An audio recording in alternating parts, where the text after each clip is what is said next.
New normal, a word that describes a new way of living and going about our lives, work, and interactions with other people. Currently, with COVID 19 affecting the whole world, precautions must be taken to avoid the public from being infected. Many protective measures are being implemented, such as the wearing of face masks, maintaining social distance from others, and also taking care of hand hygiene. Not to forget, SOPs being carried out almost anywhere in order to get the business operating. This is the new norm that all of us have to accept and learn to adapt as soon as possible. I would like to relate this with two of Hofstede's cultural dimension, which is uncertainty avoidance and collectivism. For the first one is uncertainty avoidance. This dimension refers to the degree to which individuals of a specific society are comfortable with uncertainty and the unknown. Countries displaying strong uncertainty avoidance, such as Germany, Greece, Japan, and South Korea, believe and behave in a strict manner. Individuals belonging to these countries also avoid unconventional ways of thinking and behaving. They often rely on procedures and policies to reduce the chance of things getting out of control.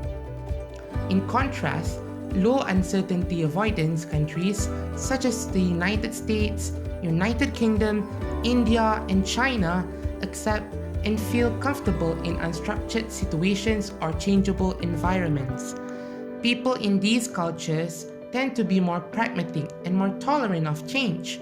They are very comfortable with ambiguity and uncertainty and work hard to minimize rules and laws that infringe on people's diverse perspectives. Malaysia scored a 36 in this dimension, which means we have a low uncertainty avoidance. But with the pandemic happening, Malaysians have become more aware and responsible for their action. As coronavirus can take up to 14 days for the symptoms to become visible, and some infected with it can appear asymptomatic, this became more concerning than ever to the mass. Everybody is vulnerable to either being infected already or also a carrier to the virus. This leads to the Ministry of Health prescribing us to wear face masks in public. Kementerian Kesihatan sangat-sangat menggalakkan pemakaian penutup muka, terutama di kawasan khalayak awam. As it is proven that it protects the wearer from the virus and contains it from spreading out if the wearer is infected.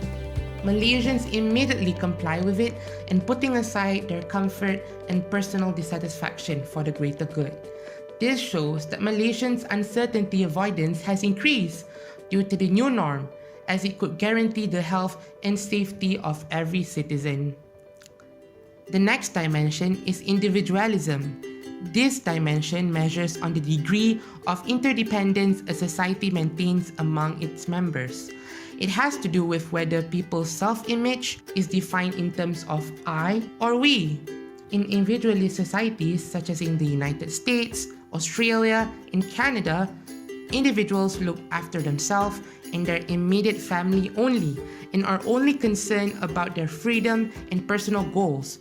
Whereas in collectivist societies such as Indonesia, Guatemala, and Pakistan, individuals belong to groups that look after them in exchange for loyalty, and they are more focused on group goals and what is best for the collective group.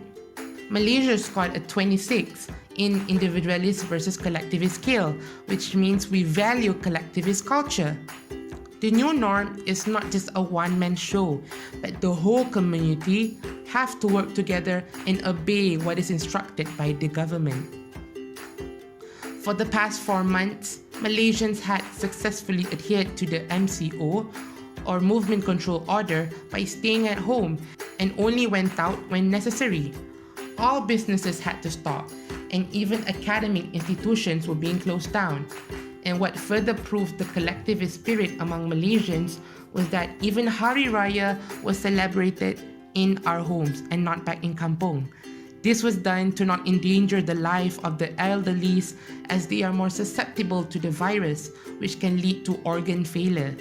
That's a huge sacrifice because It was also the first time ever that Malaysians were not allowed to cross over states during a festivity. If everybody was self-centered and only cared about their longing for not seeing their families for a long time, it would have sparked the number of COVID cases.